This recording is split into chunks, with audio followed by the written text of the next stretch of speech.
अमेरिकी राष्ट्रपति Donald Trump के एक दावे ने दुनिया भर में एक नई बहस छेड़ दी है। क्या पाकिस्तान फिर से परमाणु परीक्षण कर रहा है? अगर ये सच है तो भारत को क्या करना चाहिए? क्या भारत का डिफेंस सिस्टम इतना मजबूत है जो परमाणु हमले को रोक सके? इन तमाम सवालों के जवाब जानेंगे।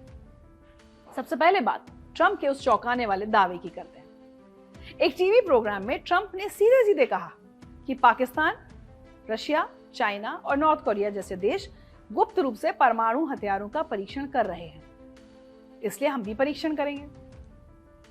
ट्रंप ने दावा किया है कि पाकिस्तान जमीन के बहुत नीचे परीक्षण करता है जिससे लोगों को पता नहीं चलता। यह पहली बार है जब किसी अमेरिकी राष्ट्रपति ने पाकिस्तान पर ऐसा सीधा आरोप लगाया है। इस बयान के बाद पाकिस्तान की शहबाज शरीफ सरकार को मजबूरन अपनी चुप्पी तोड़नी पड़ी। पाकिस्तान के एक वरिष्ठ सुरक्षा अधिकारी ने एक न्यूज चैनल को बताया कि इस्लामाबाद परमाणु परीक्षणों पर रोक लगाए हुए है और संयम बरत रहा है। अधिकारी ने कहा कि पाकिस्तान परमाणु परीक्षण करने वाला पहला देश नहीं था और दोबारा शुरू करने वाला पहला देश नहीं होगा। हालांकि जवाब ट्रंप के आरोपों को सीधे नकारता नहीं है, बल्कि एक राजनीतिक बचाव ज्यादा लगता है। अब बात करते हैं असली मुद्दे की। पाकिस्तान का सबसे बड़ा दुश्मन कौन है? जवाब साफ है, भारत। आजादी के बाद से भारत और पाकिस्तान के बीच कई युद्ध हो चुके हैं, मुख्य रूप से कश्मीर को लेकर। पाकिस्तान 1998 में परमाणु शक्ति बना, जबकि भारत 1974 से ही परमाणु क्षमता रखता है। आज की तारीख में भारत के पास लगभग 180 परमाणु हथियार हैं, जबकि पाकिस्तान के पास करीब 170 है। लेकिन संख्या से ज्यादा जरूरी है तकनीक और रणनीति, और यहीं भारत पाकिस्तान से कई कदम आगे है। पाकिस्तान की परमाणु रणनीति बेहद खतरनाक है क्योंकि उसने नो फर्स्ट यूज की नीति नहीं अपनाई है। इसका मतलब है कि पाकिस्तान किसी भी लड़ाई में परमाणु हथियारों का इस्तेमाल पहले कर सकता है। पाकिस्तान के पास शाहीन 3 जैसी 2750 किलोमीटर रेंज की मिसाइलें हैं जो भारत के किसी भी हिस्से को निशाना बना सकती हैं। इसके अलावा पाकिस्तान बाबर और राड जैसी क्रूज मिसाइल्स भी बना रहा है और अबाबील मिसाइल में MIRV तकनीक भी लगा रहा है। अब सवाल यह है कि अगर पाकिस्तान भारत पर परमाणु हमला करता है तो भारत के पास बचने के क्या उपाय हैं?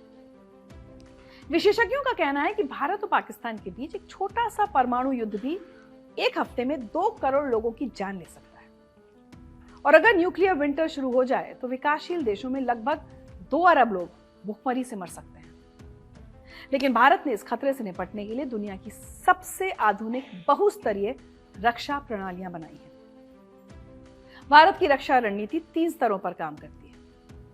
ट्रैकिंग, स्वॉर्डफिश जैसे लंबी दूरी के रडार सिस्टम जो 1500 किलोमीटर दूर से ही दुश्मन की मिसाइल को पहचान लेते हैं। दूसरा है बीच में ही रोक देना। यहां आते हैं पृथ्वी एयर डिफेंस और advanced air defence missile systems. तीसरा है जवाबी हमले की क्षमता। भारत के पास अग्नि सीरीज की मिसाइलें हैं जो 5000 किलोमीटर से ज्यादा दूर तक मार कर सकती हैं।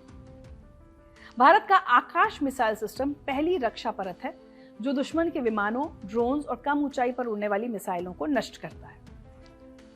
आकाश मिसाइल 5.8 मीटर लंबी है और इसमें 60 किलो का विस्फोटक हथियार लगा है।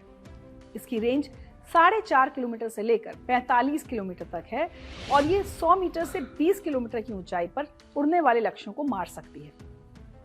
सबसे खास है इसकी रफ्तार। ये 4200 किलोमीटर प्रति घंटे की स्पीड से उड़ सकती है। आकाश मिसाइल सिस्टम एक साथ 64 लक्ष्यों को ट्रैक कर सकता है और 12 लक्ष्यों को एक साथ निशाना बना सकता है। हर मशीन में 4 लॉन्चर्स होते हैं और हर लॉन्चर में 3 मिसाइलें तैयार रहती हैं। ये पूरी तरह से मोबाइल सिस्टम है जिसे सड़क, रेल या हवाई मार्ग कहीं भी लगाया जा सकता है। इंडियन आर्मी ने हाल ही में पाकिस्तानी ड्रोन हमलों को नाकाम करने में आकाश मिसाइल का सफलतापूर्वक इस्तेमाल किया था। S-400 भारत की रक्षा व्यवस्था का सबसे ताकतवर हथियार है जिसे सुदर्शन चक्र कहा जाता है। भारत ने 2018 में रशिया से 35,000 करोड़ रुपए की डील में 5 S-400 स्क्वाड्रन्स खरीदे थे। अब तक 3 स्क्वाड्रन्स लग चुके हैं। चौथा 2025 के अंत तक और 5वां 2026 तक आ जाएगा। हर S-400 स्क्वाड्रन में 16 वाहन होते हैं जिनमें लॉन्चर्स, रडार्स और कंट्रोल सेंटर्स शामिल हैं। ये सिस्टम 600 किलोमीटर दूर तक खतरों को ट्रैक कर सकता है और 400 किलोमीटर की दूरी तक लक्ष्यों को मार सकता है। S-400 की सबसे बड़ी ताकत है, ये 4 अलग अलग तरह की मिसाइलों का इस्तेमाल करता है। 40 N6E मिसाइल 400 किलोमीटर दूर तक, 48 N6DM, 48 N6E3 मिसाइल 250 किलोमीटर तक, 9M96E2 मिसाइल 120 किलोमीटर तक और 9M96E मिसाइल 40 किलोमीटर तक के लक्ष्यों को भेज सकती है। ये लड़ाकू विमानों, बैलिस्टिक मिसाइल्स और ड्रोन सभी को एक साथ 36 लक्ष्यों तक मार सकता है और 72 गाइडेड मिसाइल्स एक साथ चला सकता है।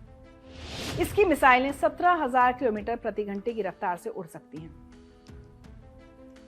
भारत ने एक S-400 स्क्वाड्रन को सिलीगुड़ी कॉरिडोर में लगाया है, जो नॉर्थ ईस्ट स्टेट्स को बचाता है।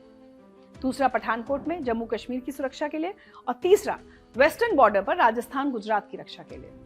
यानी पाकिस्तान का बॉर्डर पूरी तरह से कवर्ड है। यह सिस्टम सिर्फ 5 से 10 मिनट में तैयार हो जाता है और शूट एंड स्कूट यानी मार कर तुरंत जगह बदलने की क्षमता रखता है। अब बात करते हैं भारत के बैलिस्टिक मिसाइल डिफेंस सिस्टम की, जो 2 परतों में काम करता है। पहली परत है पृथ्वी एयर डिफेंस, जो धरती के वायुमंडल के बाहर यानी 80 किलोमीटर की ऊंचाई पर दुश्मन की मिसाइलों को नष्ट करती है। ये 2 चरणों वाली मिसाइल है, जो 300 से 2000 किलोमीटर तक की रेंज वाली दुश्मन मिसाइलों को रोक सकती है।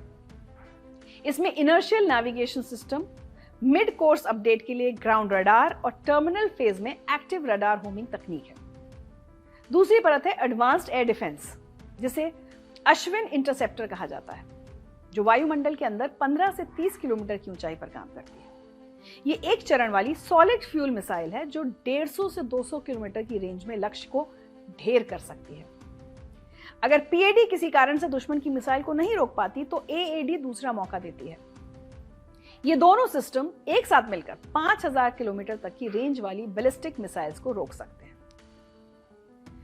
भारत के पास अग्नि 5 जैसी आधुनिक मिसाइलें हैं, जो 5000 किलोमीटर से ज्यादा दूर तक परमाणु हथियार पहुंचा सकती हैं। अग्नि 5 में MIRV यानी multiple independently targetable re entry vehicle तकनीक है, जिसका मतलब है कि एक मिसाइल 10 से 12 अलग अलग वॉरहेड्स ले जा सकती है और एक साथ कई लक्ष्यों पर हमला कर सकती है।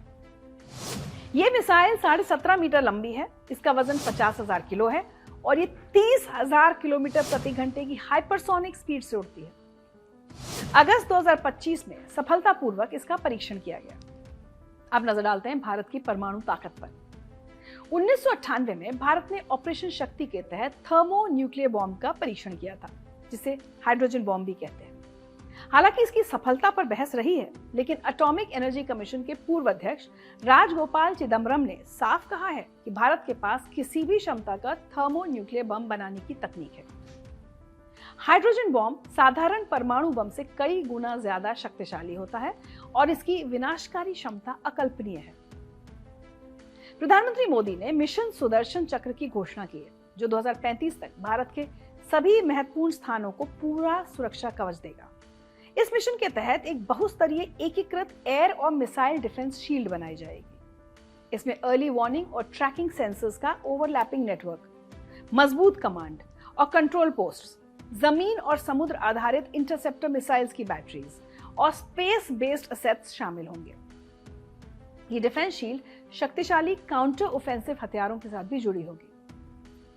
पाकिस्तान के आर्मी चीफ आसिम मुनीर को भारत की इस ताकत से जरूर पसीना आएगा।